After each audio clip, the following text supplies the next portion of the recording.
ইফতারির আগে যে দোয়া ওইটা আল্লাহ ফিরায় না।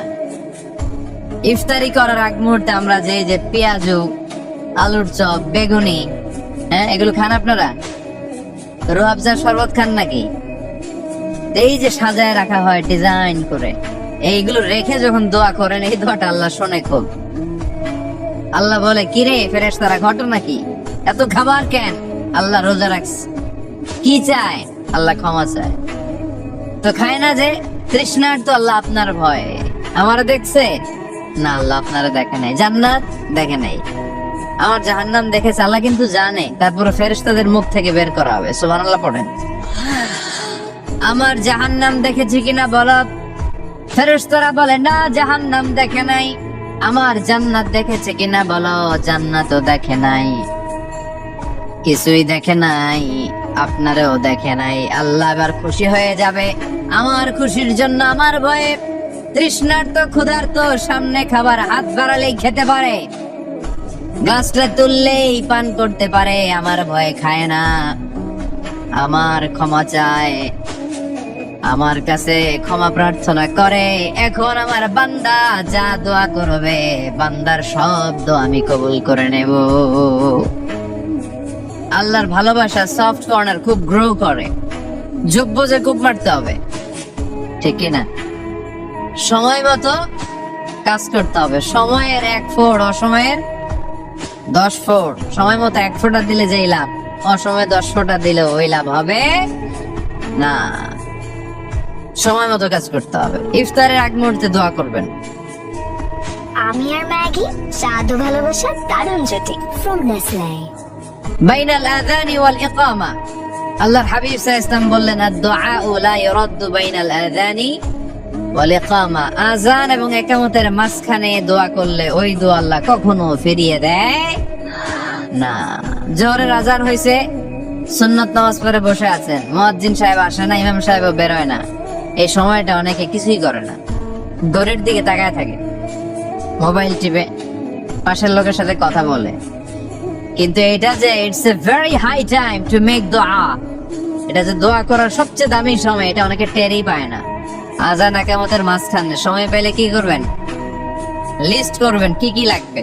আল্লাহ আমার টাকা লাগবে, আল্লাহ আমার পয়সা লাগবে, আল্লাহ আমার স্বাস্থ্য খারাপ, সুস্থতা লাগবে, আল্লাহ আমার ছেলে নাই, ছেলে লাগবে, আল্লাহ আমার মেয়ে নাই, মেয়ে লাগবে, আল্লাহ আগামী ইলেকশনে আমি দাঁড়াইতে চাই, আমার তুমি চেয়ারম্যান বানাই দিও।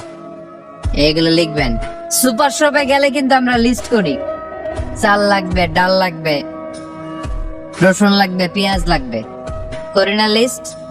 দেখেন দুনিয়ার জন্য কত কনসাস আমরা, কত সচেতন।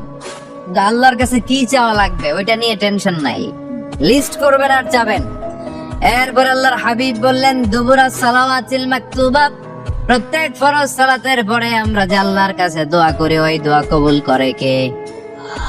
তাসবিহ পড়বেন আগে, এরপরে দোয়া। ওইটা আমাদের দেশে যেটা ওইটা না। আসসালামু আলাইকুম রাহমাতুল্লাহ, আসসালামু আলাইকুম রাহমাতুল্লাহ, আল্লাহুম্মা আমিন ইয়া আরহামার রাহিমিন। হাসান, এরকম একটা দোয়া আল্লাহর হাবিব কিন্তু এরকম করতেন না, সাহাবারা করতেন না। ওনারা বসে বসে তাসবিহ পড়তেন লম্বা সময়। তাসবিহ পড়ে এরপরে দোয়া করেন, কবুল হবে। আয়াতুল কুরসি পড়বেন, কবুল করে নেবে কে? মান ক্বারা আয়াতুল কুরসি দুবুরা কুল্লি সালাওয়াতিন মাকতুবা লাম ইয়ামনাহু মিন দুখুলিল জান্নাতি ইল্লাল মাউত। প্রত্যেক ফরজ সালাতের পরে যে একবার করে আয়াতুল কুরসি পড়ে, তার জান্নাতে ঢোকার ক্ষেত্রে আর কোনো বাধা নাই। একটা জিনিস ছাড়া, মরণ, মরে না তাই জান্নাতে যায় না, মরলেই জান্নাতি। ইয়া রাহিম, ইয়া গফুর, ইয়া গফফার, ইয়া সত্তার, ইয়া জব্বার। দোয়ার শুরুতে এই নামগুলো ধরে ধরে যদি আবেগ নিয়ে, ভালোবাসা নিয়ে আল্লাহরে ডাকেন, দোয়া কবুল করে নেবে কে? এই দোয়ার মাঝখানে যদি 1 ফোঁটা চোখের পানি ফেলতে পারেন, কবুল হবে? কবুল করবে কে? চোখের পানি ফেলবার চেষ্টা করবেন। নিজেকে যত ছোট করে আল্লাহর কাছে উপস্থাপন করা যায়, যত ছোট করা যায় নিজেকে।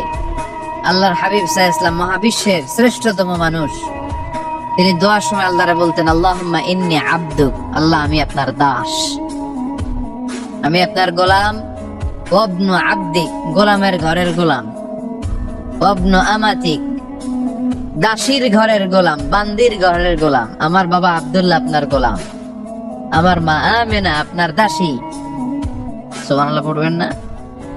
কিভাবে নিজেকে ছোট করতে হয় আল্লাহর হাবিব সাল্লাল্লাহু আলাইহি ওয়াসাল্লাম ছোট করতেন। গুনার কথাগুলো স্মরণ করবেন, আল্লাহরে বলবেন, আল্লাহ আমি ছাড়া তোমার অনেক বান্দা আছে, কিন্তু তুমি ছাড়া আমার আর কেউ নাই, ঠিক কিনা? এভাবে যত ছোট করে নিজেকে উপস্থাপন করা যায় দোয়াতে, এই দোয়া কবুল করে নেবে কে? এরপরে সম্মিলিত যদি দোয়া হয়, যিনি দোয়া করবেন তার প্রতিটা দোয়ার পরে আমিন বলা সুন্নাহ। যদি কেউ দোয়া করে রব্বানা আতিনা ফিদ দুনিয়া হাসানা ওয়া ফিল আখিরাতি হাসানা ওয়া কিনা আযাবান নার, তখন সবাই কি বলবেন? এই পদ্ধতিতে যদি আপনি দোয়া করেন, আল্লাহর কাছে প্রার্থনা করেন আর ফরিয়াদ করেন, আপনার দোয়া কবুল করবে কে? যখনই দোয়া করেন আপনার ডাকগুলো শুনে কে? তারপরে বিশেষ কিছু সময় আছে, বিশেষ কিছু মুহূর্ত আছে, ওই মুহূর্তগুলোতে দোয়া